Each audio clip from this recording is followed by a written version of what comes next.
Hey, g'day guys, Sam here from Trade to Prosper. Today's Saturday, 2nd of December, and today we will be looking at APE, and it's imminent for a breakout. And what we're looking for in this video post is how to approach the trade, and hopefully it gives you some idea to plan and then execute.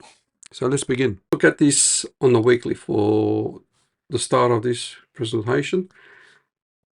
What we have is not much of a history on Binance. I'm not sure if there's anything else, but it really doesn't matter. What we can talk about on the technical aspects is that we have a reference point, we find resistance, and therefore on this trend line we have another resistance. So it's a strong resistance trend line. Once we break that, it's either going to go sideways at another level, potentially there, or it just breaks out to the upside in a strong way.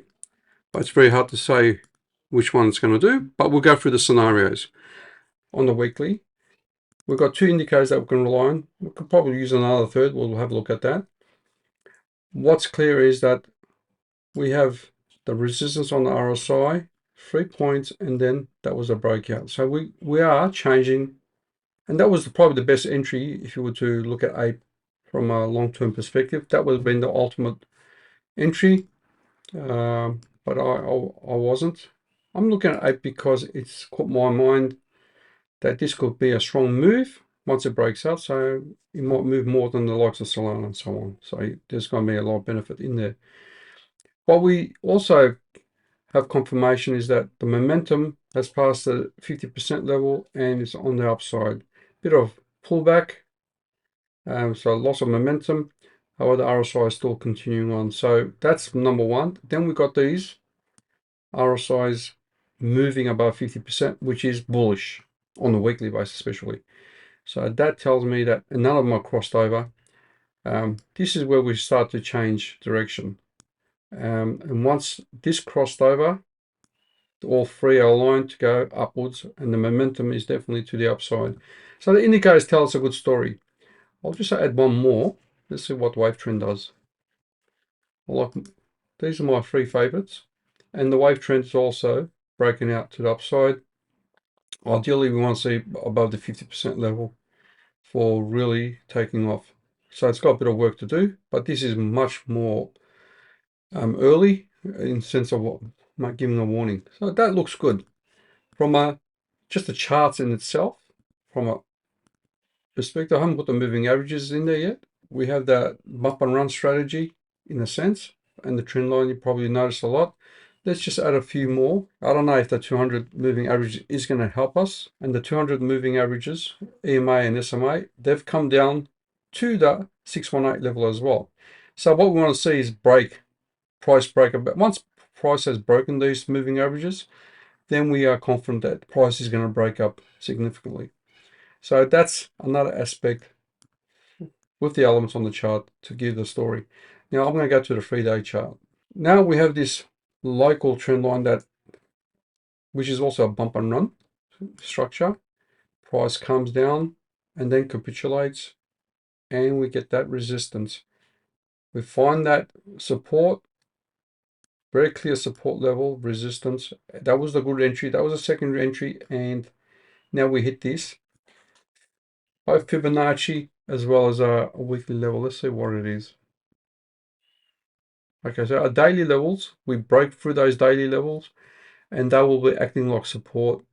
and therefore we will likely to continue to the upside. This is the macro prevailing trend line. So what we're looking for to be really bullish is three things. The golden ratio, that is a strong resistance.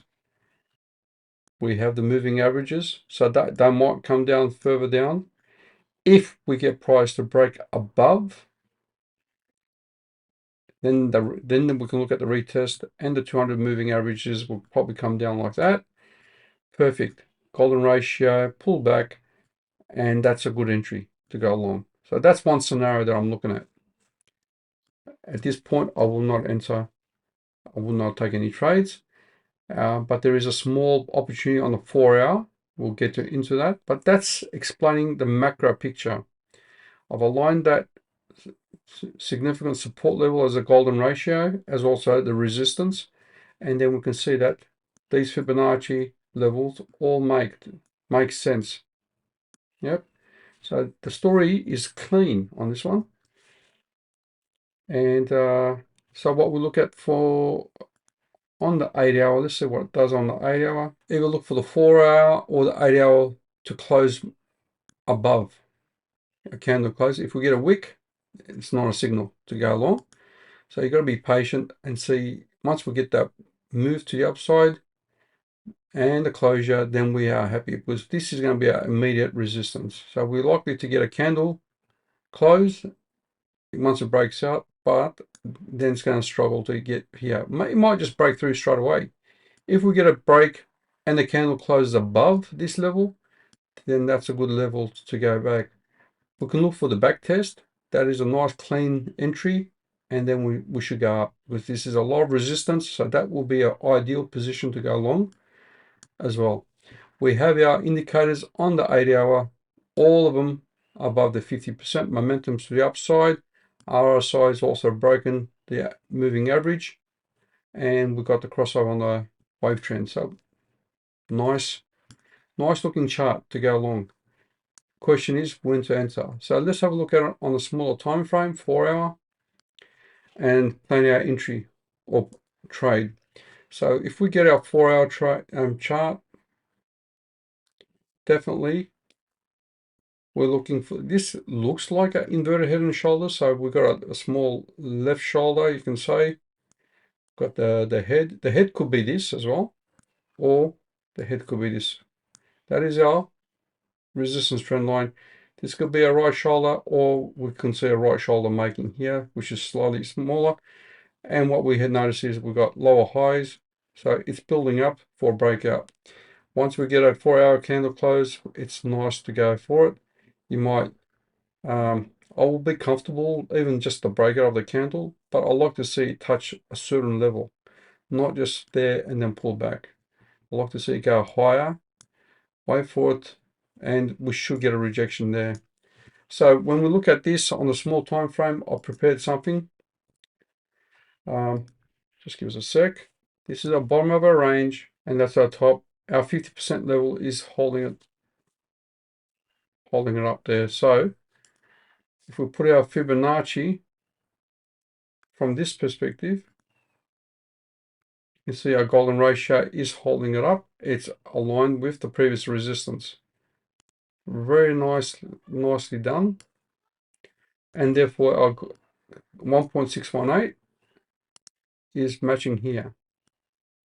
And you can see the 1.272. So these are the granular levels that one can pretty much argue about. So this measured move,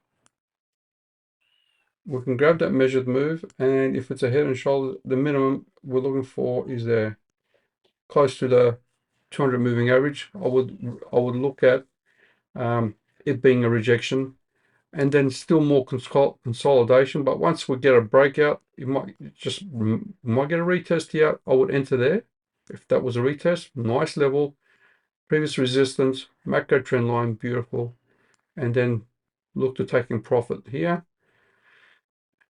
And you might get another rejection, look for this level, and so on, and we get these lower highs continue to go, and then we might get a breakout. You can probably get a triangle formation here. That's one scenario. There's a few scenarios that can play out, but ultimately what it is it's a macro structure with a trend.